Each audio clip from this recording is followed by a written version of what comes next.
Pinpoint Weather Report is sponsored by Anderson Plumbing, Heating and Air. Nobody wows clients like we do.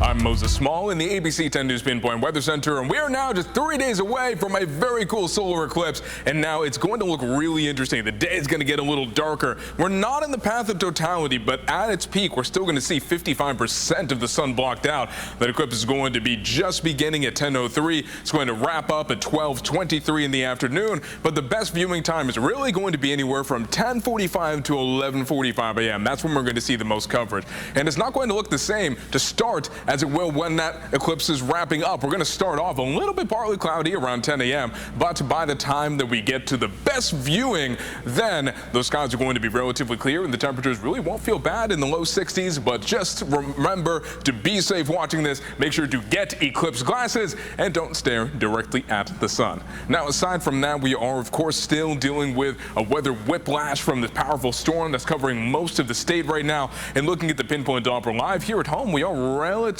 calm. We're seeing a little bit of activity still in the mountains, although along the coastline we're not seeing nearly as much as we were over the past few hours. Looking back at some of those totals though, most areas really have stayed under a half an inch of rainfall. Totals have not been huge, especially not at the San Diego airport, picking up just a tenth of an inch of rain. La Mesa was on the higher end. They still got less than a half an inch. We saw a similar situation in North County, and moving forward we're going to see the last of those showers over the next few hours. So San Diego is expecting to get another spurt of rain right about 6 p.m. It's going to make for a wet commute. After that, most of those showers move east, and we're expecting more snow to accumulate in the mountains. In some spots like Mount Laguna, there could be an additional 2 to 4 inches of snow. Not along the coast though, and then we're going to see some more holdover showers into early tomorrow morning.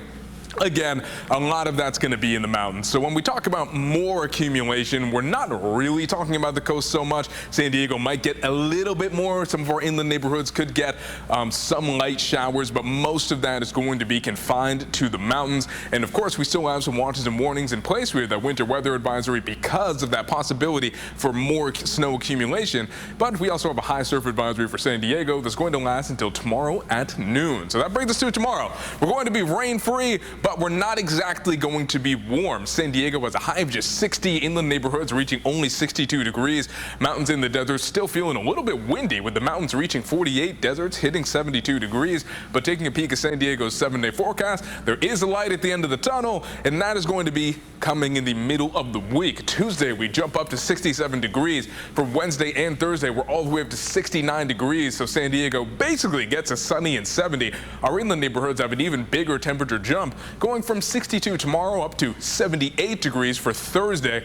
And then into the mountains, we have a little wind sticking around over the next couple of days, but by the time we get to Wednesday, they'll be all the way up near 70 degrees, finally breaking that 70-degree mark Thursday and Friday. And in the desert, it's going to get hot, going from 72 tomorrow up to 92 next Thursday. So some of us may see a temperature jump of 20 degrees. It just takes a few days for us to get there.